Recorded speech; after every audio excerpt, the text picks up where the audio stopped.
2016, 17 that I was suffering. I'm far braver than I thought I was. That was a big surprise. Yep. To stimulate me, my phone. A dopamine hit. A dopamine hit, yes, exactly. Well, Adolphy, thank you so much for coming on, my friend.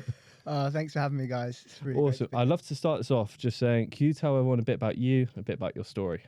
Sure. Well, so currently I'm a psychotherapist in private practice, and I do that 3 days a week. I also go around schools. I'm a public speaker, share my story and look at it through the lens of kind of masculinity, something called the man box, which I'm sure we'll cover, lag culture, and mental health, how I've essentially gone on a journey from having panic attacks every day at one point, not being able to leave my room, and going through severe bouts of depression, suicidal ideation, and then where I am now, which is very much still on a journey, but of course I'm sure that will always be the way. But I'd say that now my mental health is in a very different place, and I've been surprised by the fact that I was even able to stabilize, but also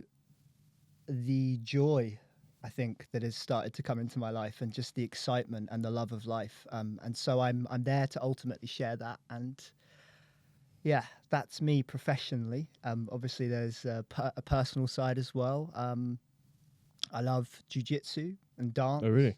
Yeah, I don't know. You guys tried some? I've tried it once. Really? You see it all the time at the moment. I feel like it's quite a trendy thing at the moment, jiu-jitsu. It looks wicked, though. It is really trendy, isn't it? I think Joe Rogan and the all UFC, those guys, they love it, yeah. They've made it really sort of popular, I think. Russell Brand as well is another guy that spoke about it on a podcast ages ago. But no, I'd say, jiu-jitsu, running, and baking, and starting to really get into my football again, actually, which is interesting. But maybe we can get to that later, because it's been something that I am reclaiming, like these old video games as well. I've just started to watch Fallout recently, and I thought that was fantastic. Well, we talked about that. Siobhan's behind the camera right now. We talked about that the other day. Great series. I loved it. Great series. Yeah, I loved it. So now I'm kind of like, for my 30th, I bought myself an Xbox and playing Fallout Nice. again. And it's just like, how can I have fun? I think that's where I'm at now. I'm like, how can I get into my play again and start having fun like I used to? Yeah, I love that. I love to throw it back to the start. We're going to talk about everything you just spoke about there. But going back to the start, what was childhood like for you and growing up? Because you're Surrey-based as well, aren't you? Yeah. I grew up in Surrey and went to school in Surrey, and that's how Joe and I go way back. And I grew up... the way I described my household was very up and down. One day there'd be shouting and laughing. The next day it'd be just calm. Another day it would be chaos. So, very unpredictable. I think I also have to mention I had 19 surgeries. 19 surgeries? Yeah. By the time I was 12, I had 19 surgeries. So I had ear problems. It's something called a cholesteatoma, and it's this non-cancerous skin growth that can be fatal if it's not operated on. And so I spent a lot of time in the hospital, and it wasn't until I started to read some of the literature before I trained to be a therapist about trauma, where I even started to piece together that would have impacted my nervous system, right? So there was that part of my childhood, and there was also the volatile nature of the atmosphere, right? This lack of safety that I felt at times. And the way I describe it, it manifested itself as this activation of my nervous system of what might happen next. So hypervigilance. Even now on the train on the way over here, I'm noticing I'm getting activated. I'm in a highly stimulated environment. I breathe. I'm just regulating the whole time. I've got my crystal here as well. That kind of grounds me. It's coming to terms with, I think, how my environment actually impacted me. And I think developmentally there was the house, there was the kind of violence between myself and my dad. It was explosive, right? Mm-hmm. And it was a very charged environment. There was a lot of dysregulation. And I actually dealt with this by moving out into my garden. So when I was 13 to 14, I took over my dad's office in the garden, and I just set up my safety den there, where I played Xbox, I smoked weed, and yeah, I just kind of distracted myself, I'd say, from what was going on at school and what was going on at home. And yeah. If I take you back to the school days, because obviously that's where you and I would have met and sort of socialised together. We weren't necessarily in the same friendship group, but if I could take you back there to a time where certainly the times I saw you were parties on the weekends and stuff, and you would always be in the centre of it all. You'd be stuck in, first there, last out, really getting in amongst it, the social. You're picturing it now. Like, you get stuck, yeah, you're getting flashbacks of all those 16th, 18th birthday parties. Yeah. So would that have been part of that distraction for you, where you'd get stuck? I won't go into the details, but throwing yourself into the deep end, whether it be the socialising, the drinking, everything else that comes with that as well. Was that a large part of that for you as well, in terms of a coping mechanism to sort of, try and forget it's not happening at home? Yeah. You know what, Joe? It's funny because I think if I was speaking to you when we were 15, 16, and this is in contrast to when you opened up about your mental health, I would have been really nervous around you, because I saw you and any of the lads that were in the rugby team.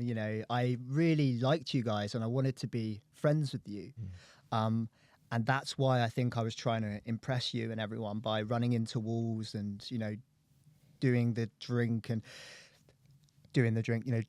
And it kind of relates to something that really helped me to make sense of it, which is, what was I trying to prove and what was I doing back then? And it's called the man box, this concept, this idea, right? And in the man box, it holds all the rules that we have to follow in order to be real men, right? And some of the common ones that people are now speaking about more regularly is be stoic. You should be stoic at all times, right? So keep your emotions contained.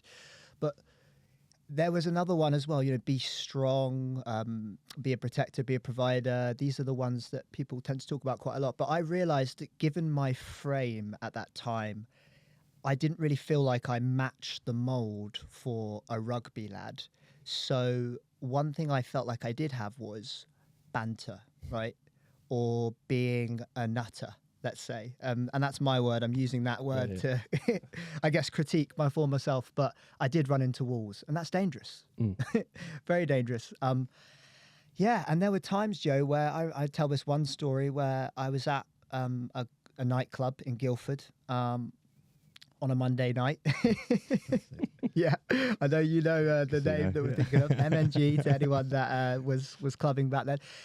And I remember there was this other boy there who I really wanted to impress, and I decided to go up to another complete stranger and get physical, basically start on this person, prove how tough I was, right? And when I look back, I think that's what I was trying to do a lot of the time. I was really trying to, because I felt that level of insecurity within. The only time I really felt some sense of ease was when everyone's attention, as you pointed out, was on me, right? So if I'm running into a wall, chances are people were looking at me at the party. And then people were talking about me. And it was the same this night in the club. Started on this person, ended up in cuffs outside the nightclub. And I remember being in these cuffs, just not thinking anything, actually feeling a sense of relief. Like I could take a breath.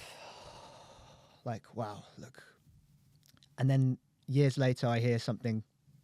It's better to have negative attention than no attention, right? And that really hit home with me, because I thought, wow, well, I pretty much got expelled from school. I don't know if you know this. But yeah, on my last day of school, I decided to bring in a rope. It was called Pranks Day. And I'd been in a conflict with this younger boy, 2 years below, throughout the year. We just intimidating one another constantly. He stole our rugby ball. I went in for a very heavy challenge in football, that sort of intimidation tactics. And then on my last day, I brought in the rope.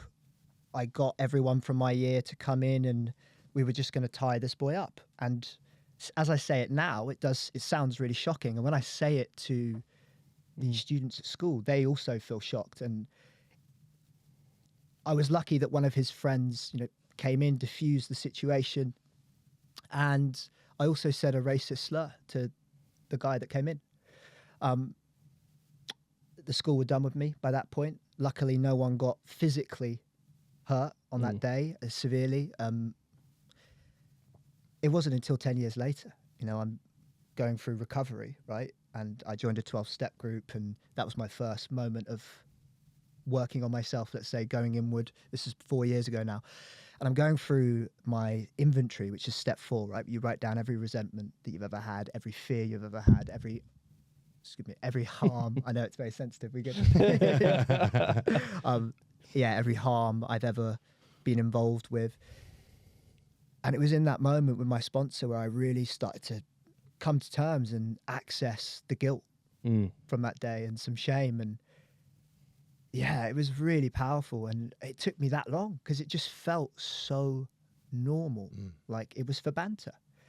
I reached out to some of the guys to apologize, and one of them said he thought we were joking. I was joking by reaching out to say sorry, which was also really interesting to me because I thought, well, if the guys that were overtly harmed in this story also think it's kind of part of being young and there's a normalization around it, then I can't see it changing when my son goes to school, if I have a son, and that's what I'm attempting to do now, really, which is go in there and start a conversation using my own story as a way and ask these questions like, what was I doing that day? Why did everyone from my year join in? Why was I spearheading it? What was I trying to prove? Sorry, I got so many questions on the back of that. Same. You go first. You remind me a lot of myself in many ways, because I was also that guy who struggled at school for a lot of the part, and I felt like I could play this avatar to overcompensate for my insecurity. And I remember doing exactly that a couple of years ago.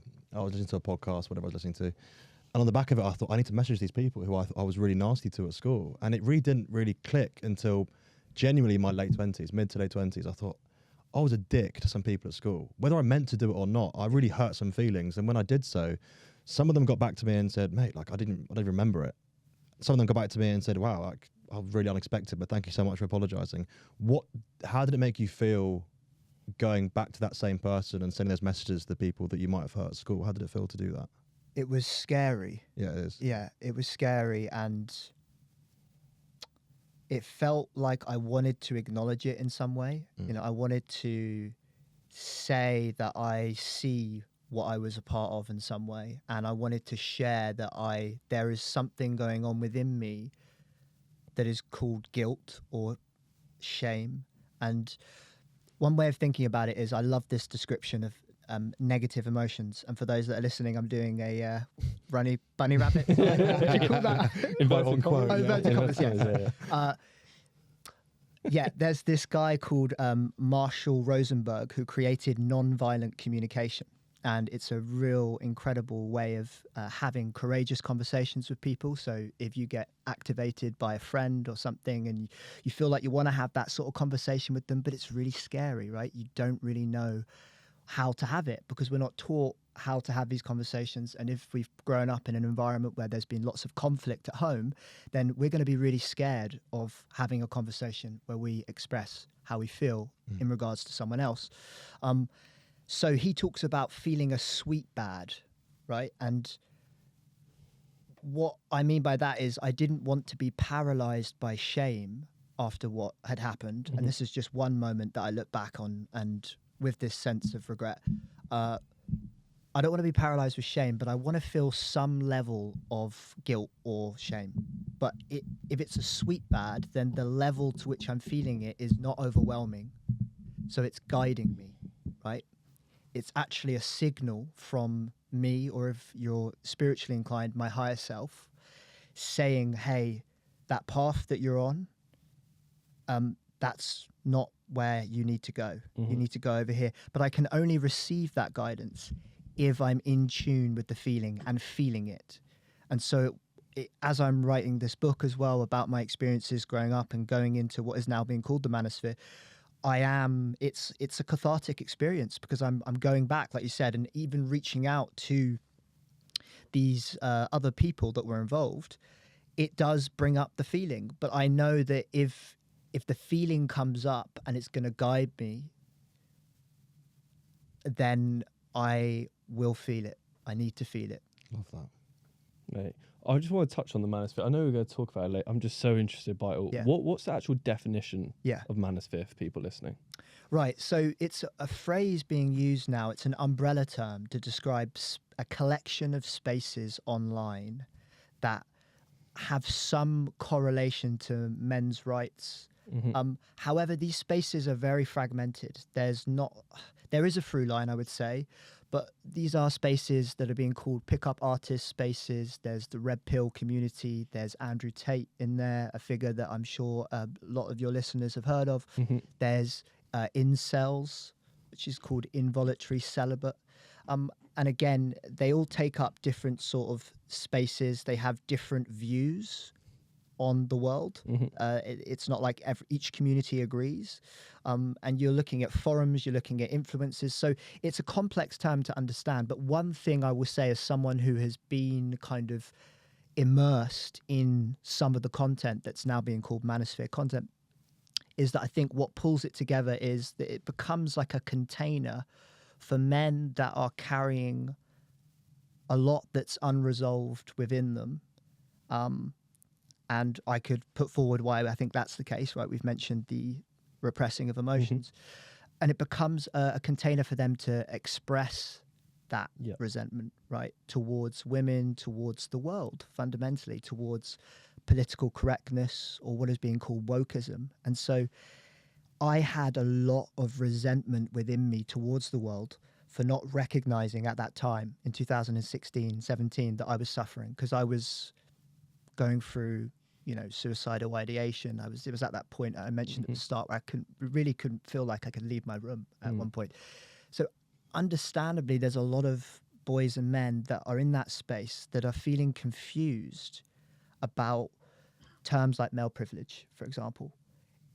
And that's kind of where I'm at right now, is like, how do I get involved in the conversation to bring in empathy for the boys and the men that are in the manosphere, but also where that resentment towards men is coming from, because it's not just come out of thin air, right? So that's the key word, empathy. And to bring it back to the school stuff we were talking about there, I think the reason why I was so mean to people at school at times was because I didn't have empathy for myself, and I didn't have empathy for the people there. If I had a fraction of it for those boys, particularly for that boy that I tied up on that day, there's no way I would have been caught up in that. But it gets lost within a culture. Love that. That's really love that. I wanted to take you back to something you mentioned a few minutes ago when you mentioned recovery. Yeah. Do you, if you don't mind asking what that entails for you and what that was about, and what exactly you're in recovery for? Yeah, of course. Yeah. So I went into... I had a kind of dependent relationship with alcohol. I did go into, and you might remember the days of when I was with narcotics and got really sort of deep into that. But for some reason, it was a relationship that I broke up with my first partner, and the amount of what I would call abandonment trauma that came up in that breakup. Wow, I was completely floored. Just couldn't function. How old were you during this? Yeah, so this was in not that long ago. This was 2020, July of 2020. Yeah. So the way I describe it was that for the first time ever, my suffering overwhelmed my fear of change, right? And it was at that point where I became desperate enough to get help, really, because I could not break out of this relationship. Whenever I was on my own, I couldn't be with myself. So then I would try and go back to the relationship. When I was back in the relationship, I couldn't be in the relationship. So it was this dance that I was in. And eventually, I remember with my partner at the time, I broke down after doing this dance. For the first time ever, the bravado dropped, and I said, I need you to be happy.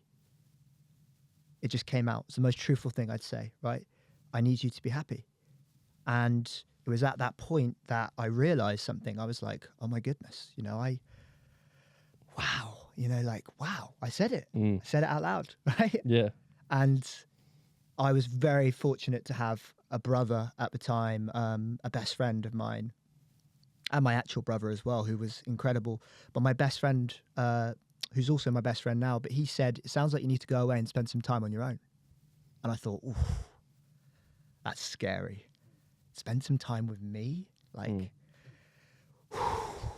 But something in me, right? Something in me was pulling me towards spending time on my own. I can't describe what it was. It was like a sense. And I was on a park bench in London. I'll never forget it. So that night I went home and I booked an Airbnb during the lockdown. Well, I think it was okay. Yeah. I hope it was. But anyway, it was a long time ago. And yeah, I did. I never forget this moment. It was the shift of direction of my life. I didn't come back a different person, but it shifted the direction. I went away and I took a journal. I took an iPod with a Naval Ravikant podcast. He was on Joe Rogan. He spoke about anxiety. Yeah.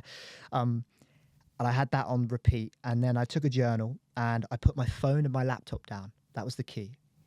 First time I'd ever done that. And I go away on this, on my own. And for some reason, in the days leading up to it, even as I booked it, something shifted. It was like an act of self-love. I don't know what it was. It was an act of me voluntarily facing myself, which I don't think I had done in that way before. And what I discovered in actively facing my feelings was, number one, I'm far braver than I thought I was. That was a big surprise. Yep. And number two, I can feel my feelings. I didn't realize I could. And I'll never forget the moment where I was away on this sort of personal retreat that I'd done, staying at this Airbnb. But I was walking around and, it was the afternoon and I just really felt unsettled, right? There was this anxiety in me. I just wanted a wank or a chocolate bar or just something to stimulate me. My phone. A dopamine hit. A dopamine hit. Yes, exactly that. And for the first time ever, I decided to just keep walking, and I found a waterfall and I just sat with it. And it took courage, I won't lie, because I was like, my God, I've never done this before. I'm not feeding it. I'm going to sit here. And after about 40 minutes of sitting by that waterfall, I just remember feeling all right, Yeah. Hi guys, Joe here. Hope you enjoy part 1. Don't forget quickly to like and subscribe our stuff. Really helps the page massively. Here's what you can expect to find in part 2. Enjoy. I describe it as I was in freeze for many years. There's a difference between self-esteem and self-worth. One way I had of coping with the loneliness that I felt in childhood was